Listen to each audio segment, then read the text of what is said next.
Chapter 27. In Prison. The cells were all crowded, so the two friends were chained in a large room where persons charged with trifling offences were commonly kept. They had company, for there were some 20 manacled and fettered prisoners here, of both sexes and of varying ages, an obscene and noisy gang. The king chafed bitterly over the stupendous indignity thus put upon his royalty, but Hendon was moody and taciturn. He was pretty thoroughly bewildered. He had come home, a jubilant prodigal, expecting to find everybody wild with joy over his return. And instead he got the cold shoulder and a jail. The promise and the fulfillment differed so widely that the effect was stunning. He could not decide whether it was most tragic or most grotesque. He felt much as a man might who had danced blithely out to enjoy a rainbow and got struck by lightning. But gradually his confused and tormenting thoughts settled down into some sort of order, and then his mind centered itself upon Edith. He turned her conduct over, and examined it in all lights, but he could not make anything satisfactory out of it. Did she know him, or didn't she know him? It was a perplexing puzzle, and occupied him a long time. But he ended, finally, with the conviction that she did know him, and had repudiated him for interested reasons. He wanted to load her name with curses now, but this name had so long been sacred to him that he found he could not bring his tongue to profane it. Wrapped in prison blankets of a soiled and tattered condition, Hendon and the king passed the troubled night. For a bribe, the jailer had furnished liquor to some of the prisoners. Singing of ribald songs, fighting, shouting, and carousing was the natural consequence. At last, a while after midnight, a man attacked a woman and nearly killed her by beating her over the head with his manacles before the jailer could come to the rescue. The jailer restored peace by giving the man a sound clubbing about the head and shoulders. Then the carousing ceased, and after that all had an opportunity to sleep who did not mind the annoyance of the moanings and groanings of the two wounded people. During the ensuing week, the days and nights were of monotonous sameness as to events. Men whose faces Hendon remembered more or less distinctly came by day to gaze at the impostor, and repudiate and insult him, and by night the carousing and brawling went on with symmetrical regularity. However, there was a change of incident at last. The jailer brought in an old man, and said to him, "The villain is in this room. Cast thy old eyes about, and see if thou canst say which is he." Hendon glanced up, and experienced a pleasant sensation for the first time since he had been in the jail. He said to himself, "This is Blake Andrews, a servant all his life in my father's family. A good honest soul, with a right heart in his breast, that is, formerly. But none are true now, all are liars. This man will know me, and will deny me too, like the rest." The old man gazed around the room, glancing at each face in turn, and finally said, "I see none here but paltry knaves, scum of the streets. Which is he?" The jailer laughed. "Here," he said, "scan this big animal, and grant me an opinion." The old man approached, and looked Hendon over, long and earnestly, then shook his head and said, "Marry, this is no Hendon, nor ever was." "Right, thy old eyes are sound yet. An I were Sir Hugh, I would take the shabby carle, and—" The jailer finished by lifting himself a tiptoe with an imaginary halter, at the same time making a gurgling noise in his throat suggestive of suffocation. The old man said vindictively, "Let him bless God, and he fare no worse. An I had the handling of the villain, he should roast, or I am no true man." The jailer laughed a pleasant hyena laugh, and said, "Give him a piece of thy mind, old man. They all do it. Thou'lt find it good diversion." Then he sauntered toward his anteroom and disappeared. The old man dropped upon his knees and whispered, God be thanked, thou art come again, my master. I believed thou wert dead these 7 years, and lo, here thou art alive. I knew thee the moment I saw thee, and main hard work it was to keep a stony countenance, and seem to see none here but tuppenny knaves and rubbish of the streets. I am old and poor, Sir Miles, but say the word, and I will go forth and proclaim the truth, though I be strangled for it. No, said Hendon, thou shalt not. It would ruin thee, and yet help but little in my cause. But I thank thee, for thou hast given me back somewhat of my lost faith in my kind. The old servant became very valuable to Hendon and the king, for he dropped in several times a day to abuse the former, and always smuggled in a few delicacies to help out the prison bill of fare. He also furnished the current news. Hendon reserved the dainties for the king. Without him his majesty might not have survived, for he was not able to eat the coarse and wretched food provided by the jailer. Andrews was obliged to confine himself to brief visits, in order to avoid suspicion, but he managed to impart a fair degree of information each time, information delivered in a low voice, for Hendon's benefit, and interlarded with insulting epithets delivered in a louder voice, for the benefit of other hearers. So, little by little, the story of the family came out. Arthur had been dead 6 years. The loss, with the absence of news from Hendon, impaired the father's health. He believed he was going to die, and he wished to see Hugh and Edith settled in life before he passed away. But Edith begged for hard delay, hoping for Miles's return. Then the letter came which brought the news of Miles's death. The shock prostrated Sir Richard. He believed his end was very near, and he and Hugh insisted upon the marriage. Edith begged for and obtained a month's respite, then another, and finally a third. The marriage then took place by the deathbed of Sir Richard. It had not proved a happy one. It was whispered about the country that shortly after the nuptials the bride found among her husband's papers several rough and incomplete drafts of the fatal letter, and had accused him of precipitating the marriage, and Sir Richard's death too, by a wicked forgery. The tales of cruelty to the Lady Edith and the servants were to be heard on all hands. And since the father's death, Sir Hugh had thrown off all soft disguises and become a pitiless master toward all who in any way depended upon him and his domains for bread. There was a bit of Andrew's gossip which the king listened to with lively interest. There is rumor that the king is mad, but in charity I forbear to say I mentioned it, for 'tis death to speak of it, they say. His Majesty glared at the old man and said, The king is not mad, good man, and thou find it to thy advantage to busy thyself with matters that nearer concern thee than this seditious prattle. What doth the lad mean? Said Andrews, surprised at the brisk assault from such an unexpected quarter. Hendon gave him a sign, and he did not pursue the question, but went on with his budget.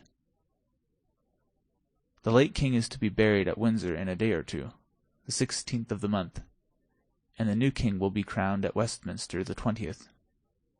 Methinks they must needs find him first, muttered his Majesty, then added, confidently, But they will look to that.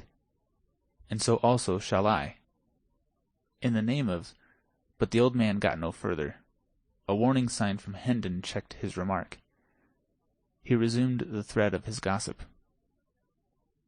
Sir Hugh goeth to the coronation, and with grand hopes. He confidently looketh to come back a peer, for he is high in favour with the Lord Protector. What Lord Protector? Asked his Majesty. His Grace the Duke of Somerset. What Duke of Somerset? Marry, there is but one, Seymour, Earl of Hertford. The king asked sharply, Since when is he a duke, the Lord Protector? Since the last day of January. And prithee who made him so? Himself and the Great Council, with help of the king. His Majesty started violently. The king, he cried. "What king, good sir?" "What king indeed? God a mercy, what aileth the boy?" "Sith we have but one, 'tis not difficult to answer. His most sacred majesty, King Edward VI, whom God preserve.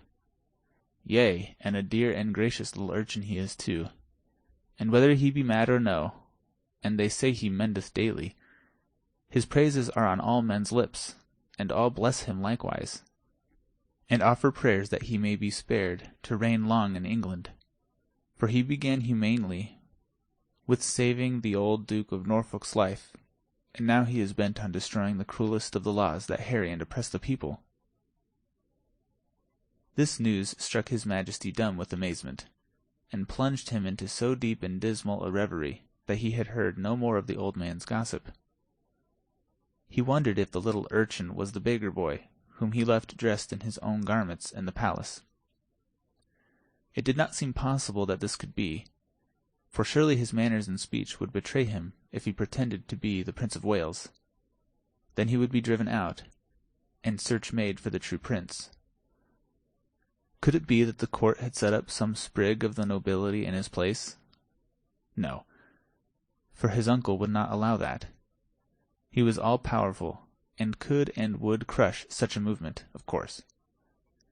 The boy's musings profited him nothing. The more he tried to unriddle the mystery, the more perplexed he became, the more his head ached, and the worse he slept. His impatience to get to London grew hourly, and his captivity became almost unendurable. Hendon's arts all failed with the king. He could not be comforted, but a couple of women who were chained near him succeeded better. Under their gentle ministrations he found peace and learned a degree of patience. He was very grateful, and came to love them dearly and to delight in the sweet and soothing influence of their presence. He asked them why they were in prison, and when they said they were Baptists, he smiled and inquired, "Is that a crime to be shut up for in a prison? Now I grieve, for I shall lose ye. They will not keep ye long for such a little thing." They did not answer, and something in their faces made him uneasy. He said eagerly, "You do not speak. Be good to me and tell me. There will be no other punishment. Prithee tell me there is no fear of that." They tried to change the topic, but his fears were aroused, and he pursued it. "Will they scourge thee?" "No, no, they would not be so cruel. Say they would not. Come, they will not, will they?" The women betrayed confusion and distress, but there was no avoiding an answer, so one of them said, in a voice choked with emotion, "Oh, thou'lt break our hearts, thou gentle spirit. God will help us to bear our—" "It is a confession," the king broke in. "Then they will scourge thee, the stony-hearted wretches. But oh, thou must not weep. I cannot bear it. Keep up thy courage. I shall come to my own in time, to save thee from this bitter thing, and I will do it." When the king awoke in the morning, the women were gone. "They are saved," he said, joyfully, then added, despondently, "But woe is me, for they were my comforters." Each of them had left a shred of ribbon pinned to his clothing, in token of remembrance. He said he would keep these things always, and that soon he would seek out these dear good friends of his, and take them under his protection. Just then the jailer came in with some subordinates, and commanded that the prisoners be conducted to the jail-yard. The king was overjoyed. It would be a blessed thing to see the blue sky and breathe the fresh air once more. He fretted and chafed at the slowness of the officers, but his turn came at last, and he was released from his staple and ordered to follow the other prisoners with Hendon. The court or quadrangle was stone-paved and open to the sky. The prisoners entered it through a massive archway of masonry, and were placed in file, standing, with their backs against the wall. A rope was stretched in front of them, and they were also guarded by their officers. It was a chill and lowering morning, and a light snow, which had fallen during the night, whitened the great empty space and added to the general dismalness of its aspect. Now and then a wintry wind shivered through the place, and sent the snow eddying hither and thither. In the center of the court stood 2 women, chained to posts. A glance showed the king that these were his good friends. He shuddered and said to himself, "Alack, they are not gone free, as I had thought. To think that such as these should know the lash, in England! Aye, there's the shame of it. Not in heatheness, Christian England. They will be scourged, and I, whom they have comforted and kindly entreated, must look on and see the great wrong done. It is strange, so strange, that I, the very source of power in this broad realm, am helpless to protect them. But let these miscreants look well to themselves. For there is a day coming when I will require of them a heavy reckoning for this work. For every blow they strike now, they shall feel 100 then." A great gate swung open, and a crowd of citizens poured in. They flocked around the 2 women, and hid them from the king's view. A clergyman entered and passed through the crowd, and he also was hidden. The king now heard talking, back and forth, as if questions were being asked and answered, but he could not make out what was said. Next there was a deal of bustle and preparation, and much passing and repassing of officials through that part of the crowd that stood on the further side of the women, and whilst this proceeded, a deep hush gradually fell upon the people. Now, by command, the masses parted and fell aside, and the king saw a spectacle that froze the marrow in his bones. Faggots had been piled about the 2 women, and a kneeling man was lighting them. The women bowed their heads, and covered their faces with their hands. The yellow flames began to climb upward among the snapping and crackling faggots, and wreaths of blue smoke to stream away on the winds. The clergyman lifted his hands and began a prayer.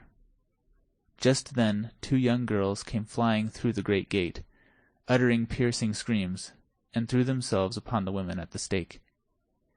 Instantly they were torn away by the officers, and one of them was kept in a tight grip, but the other broke loose, saying she would die with her mother, and before she could be stopped she had flung her arms about her mother's neck again. She was torn away once more, and with her gown on fire. 2 or 3 men held her, and the burning portion of her gown was snatched off and thrown flaming aside, she struggling all the while to free herself, and saying she would be alone in the world now, and begging to be allowed to die with her mother. Both the girls screamed continually, and fought for freedom. But suddenly this tumult was drowned under a volley of heart-piercing shrieks of mortal agony. The king glanced from the frantic girls to the stake, then turned away and leaned his ashen face against the wall, and looked no more. He said, "That which I have seen, in that one little moment, will never go out from my memory, but will abide there, and I shall see it all the days, and dream of it all the nights, till I die. Would God I had been blind." Hendon was watching the king. He said to himself with satisfaction, "His disorder mendeth. He hath changed and groweth gentler." If he had followed his wont, he would have stormed at these varlets, and said he was king, and commanded that the women be turned loose unscathed. Soon his delusion will pass away and be forgotten, and his poor mind will be whole again.